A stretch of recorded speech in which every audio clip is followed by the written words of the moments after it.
जब वरुण ने अपने पुत्र की कठोर परीक्षा ली। एक बार वरुण के पुत्र भृगु के मन में परमात्मा को जानने की अभिलाषा जागृत हुई।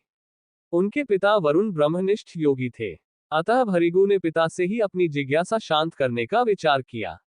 वे अपने पिता के पास जाकर बोले, भगवान, मैं ब्रह्म को जानना चाहता हूँ। आप कृपा कर मुझे ब्रह्मतत्व समझाए। वरुण बोले, जिससे सभी का पालन पोषण होता है, वही ब्रह्म है। भृगु ने सोचा, अन्न ही ब्रह्म है। अतः उन्होंने अन्न उपजाया और कई वर्ष तप कर पिता के पास गए और कहा, प्रभु, अन्न को समझा लेकिन शांति नहीं मिली। वरुण बोले, तुम तप द्वारा ब्रह्म तत्व को समझने का प्रयास करो। तब भृगु ने सोचा, प्राण ही ब्रह्म है। अतः उन्होंने प्राणायाम किया। इससे शरीर तो तेजस्वी हो गया, किंतु फिर भी शांति प्राप्त नहीं हुई।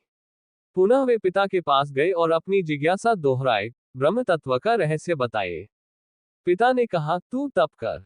भृगु ने मन को संयम में रखने व पवित्र करने की साधना की, किंतु शांति इस बार भी दूर ही रही। इस बार पिता ने कहा, विज्ञान ही ब्रह्म है। तब भृगु ने निश्चय किया कि विज्ञान स्वरूप जीवात्मा ही ब्रह्म है। उन्होंने निरंतर साधना की। जब इससे भी शांति नहीं मिली तो फिर पिता के पास गए। जब पिता को विश्वास हो गया कि पुत्र ब्रह्म विद्या के ज्ञान का अधिकारी हो गया है, तब उन्होंने भृगु को तत्व का ज्ञान दिया, जिससे भृगु को दिव्य आनंद की प्राप्ति हुई। तैत्तिरीय उपनिषद के इस प्रसंग से प्रेरणा मिलती है कि सच गुरु बिना पात्रता का विचार किए किसी शिष्य को ज्ञान नहीं देता।